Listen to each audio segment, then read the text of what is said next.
Bom dia, queridos irmãos, que a paz de Jesus envolva os nossos corações. Nesta manhã cheia de luz, numa manhã de esperança, em que somos convidados a cultivar no nosso coração, nesse canteiro divino, a obra do bem, para disseminar o mal, o ódio e as diferenças que carregamos dentro de nós. Nós vamos dar continuidade a esse item do Evangelho, do perdão das ofensas, e hoje nós vamos ler o item 15, porque ele vai retratar agora o perdão dos nossos inimigos. Então, nós vamos convidar a todos a refletir conosco nessa página tão sublime, educativa, que o Evangelho nos traz, nos proporciona nesta manhã. Perdoar aos inimigos é pedir perdão para si próprio. Perdoar aos amigos é dar-lhe uma prova de amizade. Perdoar as ofensas é mostrar-se melhor do que era. Perdoai, pois, meus amigos, a fim de que Deus vos perdoe. Porquanto, se fordes duros, exigentes, inflexíveis, se usardes de rigor até por uma ofensa leve, como quereis que Deus esqueça de que cada dia maior necessidade tendes de indulgência? Ai daquele que diz, nunca perdoarei, pois pronuncia a sua própria condenação. Quem sabe, aliás, se descendo ao fundo de vós mesmos, não reconhecereis que foste o agressor? Quem sabe, se nessa luta que começa por uma alfinetada e acaba por uma ruptura, não foste quem atirou o primeiro golpe, se vos não escapou alguma palavra injuriosa, se não procedestes com toda a moderação necessária? Sem dúvida, o vosso adversário andou mal em se mostrar excessivamente suscetível. Há razão demais para serdes indulgentes e para não vos tornardes merecedores da invectiva que lhe lançastes. Admitamos que, em dada circunstância, foste realmente ofendido. Quem dirá que não envenenastes as coisas por meio de represálias, que não fizestes degenerar-se em querela grave o que houvera podido cair facilmente no ouvido? Se de vós dependia impedir as consequências do fato e não as impedistes, sois culpados. Admitamos finalmente que de nenhuma censura vos reconheceis merecedores. Mostrai-vos clementes, e com isso só fareis que o vosso mérito cresça. Há, porém, duas maneiras bem diferentes de perdoar. Há o perdão dos lábios e o perdão do coração. Muitas pessoas dizem com referência ao seu adversário, eu lhe perdoo, mas interiormente alegram-se com o mal que lhe advém, comentando que ele tem o que merece. Quantos não dizem, perdoo, e acrescentam, mas não me reconciliarei nunca. Não quero tornar a vê-lo em toda a minha vida. Será esse o perdão segundo o Evangelho? Não. O perdão verdadeiro, o perdão cristão, é aquele que lança um véu sobre o passado. Esse, o único que vos dará levado em conta, visto que Deus não se satisfaz com as aparências. Ele sonda o recesso do coração e os mais secretos pensamentos. Ninguém se lhe impõe por meio de vãs palavras e de simulacros. O esquecimento completo e absoluto das ofensas é peculiar às grandes almas. O rancor é sempre sinal de baixeza e de inferioridade. Não olvideis que o verdadeiro perdão se reconhece muito mais pelos atos do que pelas palavras. Paulo Apóstolo, Lyon, 1861. Querido Senhor, Mestre Jesus, que nesta hora alvissareira, em que queremos e desejamos aprender no seu Evangelho, a eliminar de nós o mal, nós te suplicamos, Senhor, envolva-nos nesta manhã de luz, de esperança e de muita convicção para todos nós, que o seu Evangelho é o caminho restaurador para todos nós. Senhor, fortalecei-nos na fé, na coragem, na boa vontade de fazer com que possamos limpar de dentro de nós as sombras de nossas próprias iniquidades. Dai-nos força e coragem, e que a paz divina do seu amor esteja sempre conosco. Que assim seja. Queridos irmãos, este item que estamos lendo, acabamos de terminar a leitura, é do apóstolo Paulo, que nos trouxe por vias mediúnicas, a fim de que nós possamos compreender o valor intransponível que o Evangelho do Cristo nos traz, que é a questão do perdão das ofensas e perdoando aqueles que nos consideram como seus inimigos. É sempre importante que a gente veja por que temos inimigos. Qual de nós erramos mais? Por que não perdoar as ofensas que muitas vezes nós nos sentimos ofendidos? Não seríamos nós mais vaidosos e mais orgulhosos a fim de não perdoar, de não compreender que muitas vezes a situação daquele nosso irmão era diferente da minha? E muitas vezes nós precisamos ser exigentes conosco e mais flexíveis com o nosso irmão, para que nós possamos compreender o papel da indulgência em nossa vida. Ninguém pode avaliar a dor de um irmão sem que ele sinta o processo em que ele está inserido. Quem sabe, se nessa luta que começa com a nossa intimidade, cada dia, cada hora, nós vamos percebendo uma alfinetada aqui, uma alfinetada ali, não seja para mudar a nossa vaidade e o nosso orgulho? Então, o perdão das ofensas é uma situação que precisamos muito estar atento. E aqui ele fala do perdoar aos inimigos. E nós sabemos que a maior dificuldade nossa, muitas vezes, ela se encontra no nosso lar. E é por isso que a reencarnação nos propicia meios de reencontrar com estes irmãos que no passado nós tivemos os nossos desalinhamentos, nossos desregramentos. Então, nós precisamos preconizar nesse momento, na atualidade em que estamos vivendo, o valor de uma educação pela liberdade plena dos nossos instintos, e não podemos esquecer dos antigos ensinamentos que temos recebidos dos nossos pais, do Evangelho, em relação à formação do nosso caráter. E essa formação do nosso caráter, ele se inicia no lar, quando temos os pais que nos auxiliam a compreender as nossas primeiras dificuldades, que os pais são os nossos primeiros mentores, são eles que nos ajudam, e a sua missão amorosa, que distancia de todo o pensamento contrário ao bem, poderão nos auxiliar muito, significando para nós uma grande oportunidade.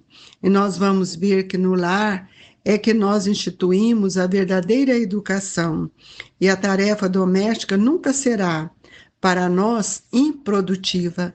Há sempre trabalho, é sempre uma cooperação, e é ali que nós fomentamos a ideia de amar o nosso irmão, o nosso próximo. Tanto o pai como a mãe desejam para nós o melhor, e nós estamos muitas vezes caminhando de forma obscura, são cegos, e não valorizamos esses grandes esforços desses espíritos que nos dão a mão. E muitas vezes também nós perguntamos, será que nós compreendemos a força da paternidade de Deus? essa paternidade divina que faz para nós o melhor, que nos coloca frente a frente com aqueles que nós precisamos amar. Tudo isso cabe uma reflexão e nós vamos ver que é com a educação do lar que nós vamos diminuindo, atenuando essa força dos inimigos que fazem parte de nós mesmos. Os maiores inimigos que nós temos está dentro de nós, que é a minha vaidade, que é o meu orgulho, que é a minha prepotência. E nós vamos ver que quanto mais nós vamos buscando no conhecimento da doutrina espírita, nós vamos ampliando o nosso olhar para nós mesmos. E nós vamos observando quantas dificuldades nós carregamos, ainda quantos sentimentos contrários à lei do amor. E é por isso que nós temos que impor para nós uma obrigação de compreender e desculpar as falhas, os desequilíbrios de todos aqueles que fazem parte de nossa caminhada. O lar, a educação do lar, o reencontro com esses familiares, com estes espíritos, ele tem um tempo. E quando nós conseguimos ressarcir com eles, nós vamos ampliando os laços da nossa família espiritual. Isso pode mostrar para nós que não somos filhos do mundo, somos filhos de Deus. Estamos aqui para aprender a amar.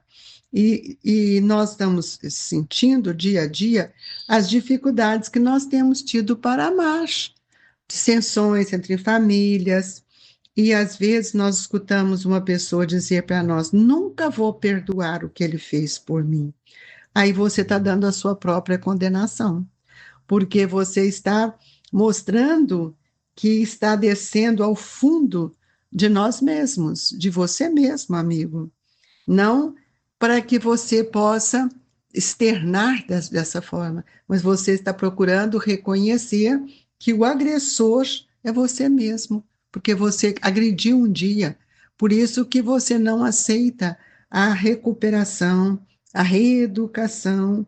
Então, a nossa luta, ela começa com pequenas alfinetadas. Desde a infância, nós temos irmãos que temos dificuldades, nós temos, depois vamos crescendo, nós queremos distanciar da família.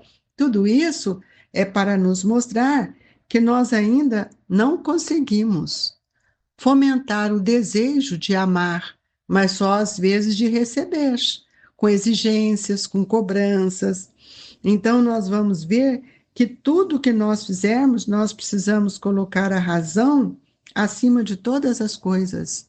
O meu orgulho, a minha vaidade, o meu egoísmo, o meu ciúme, a minha inveja, são os meus maiores inimigos. E é por isso que o Evangelho nos diz que o vosso adversário andou mal em se mostrar excessivamente suscetível. Razão demais para serdes indulgentes e não para vos tornardes merecedores da invectiva que lhe lançastes. Nós sempre estamos cobrando do outro aquilo que não somos capazes de fazer. Esse item do Evangelho é muito interessante, porque há duas maneiras, Paulo nos mostra, duas maneiras bem diferentes de perdoar. Há o perdão dos lábios e o perdão do coração. O perdão dos lábios é aquele que fala: eu te perdoo, pode ficar tranquila, mas eu não quero saber de você mais. Eu não quero te encontrar. E qualquer dificuldade, a gente fala: mas tá vendo? Vocês viram quem era ele? Ele merece passar por isso. Então nós não perdoamos. Esse é o perdão dos lábios, é o perdão da palavra, e não o perdão da consciência, do estado consciencial. E quando nos diz perdoo, e acrescento: mas não me reconciliarei nunca, não quero tornar a vê-lo em toda a minha vida, ignorância nossa, porque nós reencontraremos com este espírito no mundo espiritual, porque nós não morremos. Então, será esse o perdão segundo o Evangelho? Paulo nos pergunta isso. Não. O perdão verdadeiro, o perdão cristão, é aquele que lança um véu sobre o passado. Esse, o único, será levado em conta visto que Deus não se satisfaz com as aparências. Queridos amigos, merece uma reflexão nessa mensagem. Paulo perseguiu Jesus.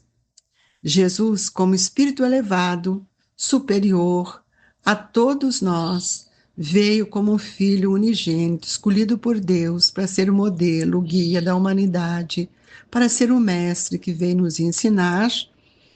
Ele não poderia guardar nenhuma ofensa, nenhuma situação de rusga em relação àquilo que Paulo fez na perseguição aos cristãos.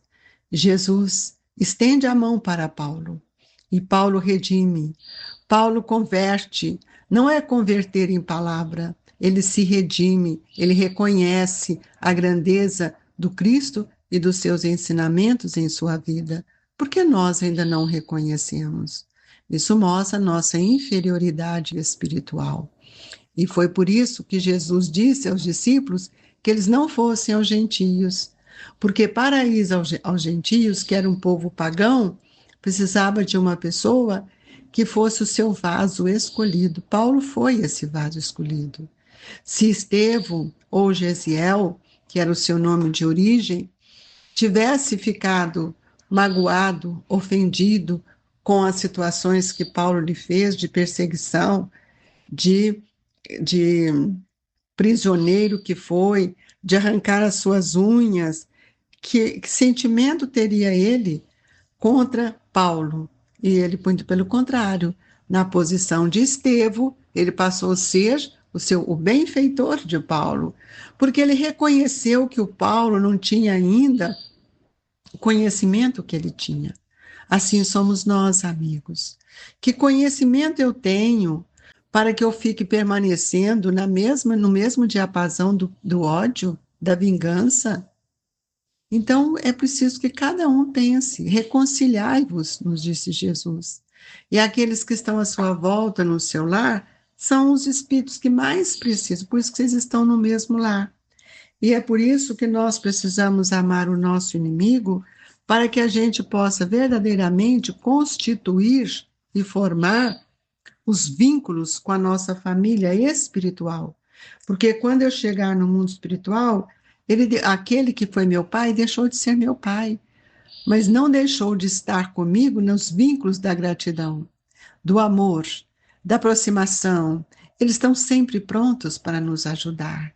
Aquele irmão que eu não amava, eu aprenderei a amá-lo, porque eu vou saber e vou reconhecer que ele era o meu irmão. Ele é o meu irmão pela nossa paternidade. Assim é que nós temos que ver que a Terra é um educandário, onde nós todos estamos aqui aprendendo. E nós vamos, dia a dia, modificando esse lado imperfeito que temos dentro de nós. E nós precisamos compreender que não estamos no tempo mais de exigir nenhum entendimento do outro, mas envolvê-lo com a ternura, com a compreensão e com o nosso amor. Assim pedimos a Jesus que olhe por nós, e o olhar compassivo e amoroso do Mestre é que vai nos fortalecer cada dia e cada vez mais. Foi com esse olhar que Jesus olhou para o cego de Jericó, e foi com este olhar que Jesus teve com Maria de Madalena, com Zaqueu, e foi com este olhar que ele olhou Pedro, que negou Jesus, e Jesus não negou a ele o perdão, o amor, a caridade, todas as vicissitudes que lhe deu e otorgou o título de ser um discípulo amado.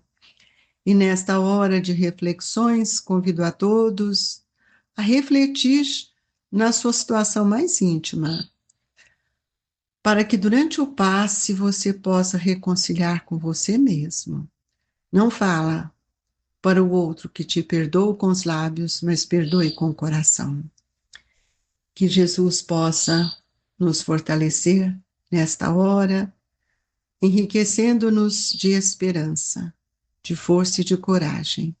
Mestre Jesus, que o passe estabeleça em nós vínculos verdadeiros de ligação com esses espíritos.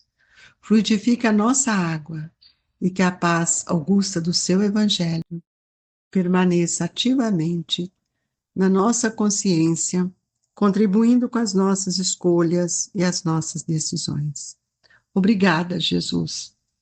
Que os amigos de tantos lares que compartilham conosco deste momento recebam o abraço, as vibrações do Grupo Espírita Esperança e Caridade, Colégio Allan Kardec, onde as bênçãos de Jesus e de Eurípides hão de alcançar o seu generoso coração. Fique com Deus e que assim seja.